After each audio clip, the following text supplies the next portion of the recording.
आपने एक अभिनेता को तो देखा होगा जिसको हम बॉलीवुड का बैजू बावरा कहा करते हैं, जिनका नाम है भारत भूषण। दोस्तों, अंतिम समय में इनका हाल बहुत ही दर्दनाक हो गया था, इनका हाल बेहाल हो गया था। जीवन भर जितनी शोहरत और दौलत कमाई थी, अंत में वह सब इनसे छिन गई थी। और आखिर किस तरह से हुआ था इनकी ज़िंदगी का अंत और इनका अंतिम समय कितना ख़राब था, किस तरह से गुजरा, किस तरह से फिल्मों में आए और किस तरह से कामयाबी प्राप्त की और फिर किस तरह से ज़िंदगी को बर्बाद होते हुए अपनी ही इन आँखों से देखा।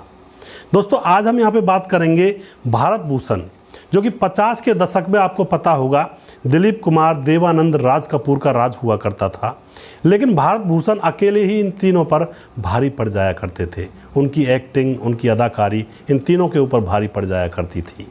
इनको बैजू बावरा के नाम से लोग ज़्यादातर जाना करते थे। दोस्तों, 14 जून 1920 यूपी के मेरठ में भारत भूषण भल्ला का जन्म हुआ था।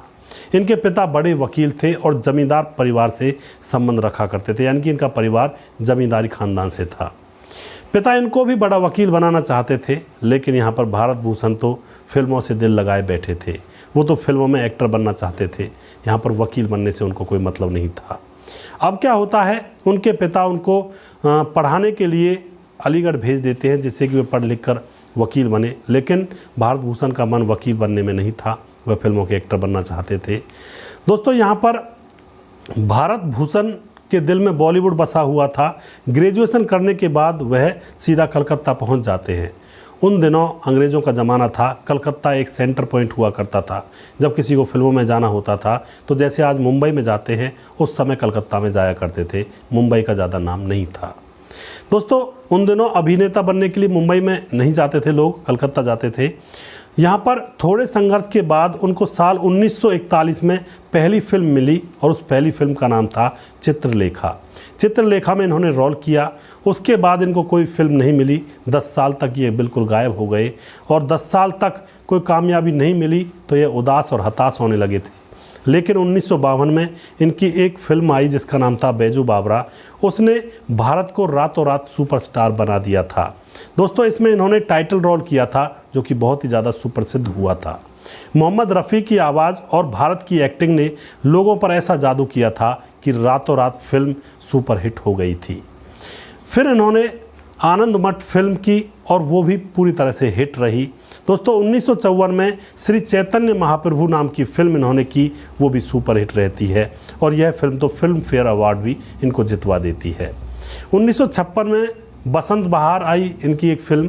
1960 में आई बरसात की रात। इस फिल्म ने तो तहलका ही मचा दिया था, बहुत ही ज़्यादा लोगों ने पसंद की थी। इनके बहुत सारे गाने आए थे जो कि सुपर हिट रहे थे।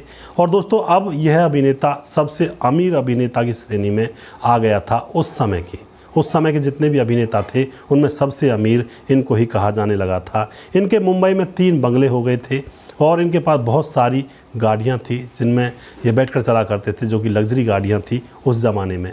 दोस्तों, इनकी पारिवारिक ज़िंदगी के बारे में बातें करें तो इन्होंने 2 शादियाँ की थी। पहली शादी इन्होंने सरला से की थी। सरला से इनको 2 बेटियाँ पैदा होती हैं, एक तो अनुराधा, एक अपराजिता। इन्होंने दूसरी शादी तब की थी जब इनकी पहली पत्नी का, सरला का, निधन हो गया था। तो इन्होंने दूसरी शादी रत्ना से की और फिर दोस्तों अपने जीवन को इसी तरह से गुजार रही थी। अब इनकी ज़िंदगी में बहुत बड़ा बदलाव आता है। दोस्तों, इनका जो अंतिम समय था वह बहुत ही दर्दनाक होता है।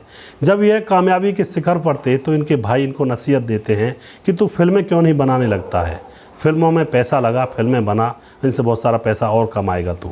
अब यहाँ पर ये अपने भाई की बात को मान लेते हैं और अपना सारा पैसा फिल्मों में लगा देते हैं। यहाँ पर बहुत सारी फिल्में इन्होंने बना डाली, लेकिन उन बहुत सारी फिल्मों में से चली सिर्फ 1-2 फिल्में ही थी, बाकी सारी फिल्में महाफ्लॉप रही थी। दूज का चांद जो फिल्म थी, उस फिल्म को बनाने के बाद तो इनकी हालत इतनी ख़राब हो गई थी कि ये पूरी तरह से कर्जे में डूब गए थे।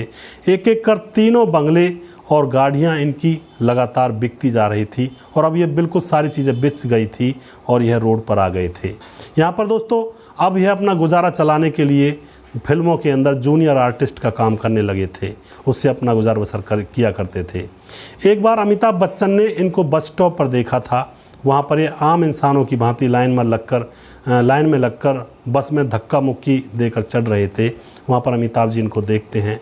दोस्तों, बताया जाता है कि इन्होंने अपने परिवार को चलाने के लिए सिक्योरिटी गार्ड तक की भी ड्यूटी की थी। लेकिन इनकी जो बेटी है अपराजिता, उन्होंने इसे महज एक अफवाह बताया था। दिल की बीमारी इन्हें घेर लेती है क्योंकि एक बार शोहरत छुई थी इन्होंने और फिर इन्होंने अपने एक ही जीवन के अंदर गरीबी को भी छू लिया था, तो इनको दिल की बीमारी हो जाती है। और दोस्तों यहाँ पर इनकी गरीबी इतनी थी कि ये इलाज नहीं कर पाते हैं और फिर क्या होता है दोस्तों, दिल की बीमारी बढ़ती चली जाती है और 72 साल की उम्र में एक दिन रात को यह सोए हुए थे तो इनको बहुत ही बड़ा अटैक आता है, हार्ट अटैक, और फिर इनको हॉस्पिटल में ले जाया जाता है। 27 जनवरी 1992 को इनकी मौत हो जाती है। यह उस दर्द को सह नहीं पाते हैं और इनकी मौत भी ऐसी गुमनामी में होती है। जब यह मर जाते हैं, जब इनकी मौत हो जाती है तो इनकी अर्थी को कंधा देने के लिए बॉलीवुड का कोई भी अभिनेता वहाँ पर नहीं आता है।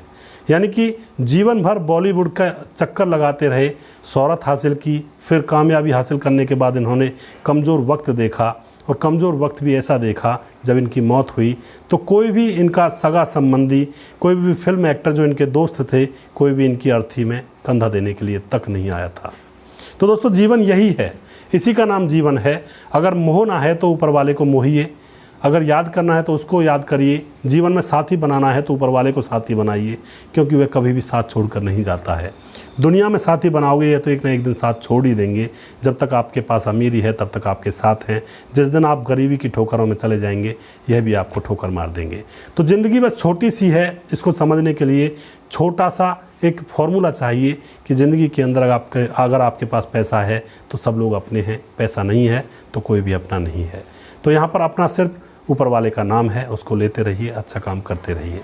दोस्तों आज की यह स्टोरी आपको कैसी लगी कमेंट बॉक्स में आप लिखिएगा ज़रूर, और आपको हमारे यह प्रोग्राम कैसे लग रहे हैं इनके बारे में भी आप ज़रूर बताइएगा कमेंट बॉक्स में कि आपको यह प्रोग्राम कैसे लगते हैं। और अगला प्रोग्राम मैं बहुत जल्दी फिर से लेकर आऊँगा किसी नई कहानी के ऊपर, किसी फिल्मी कलाकार के ऊपर या फिल्मी दुनिया के ऊपर। तब तक आप देखते रहिए फिल्मी कहानी चैनल। जय हिंद, जय भारत।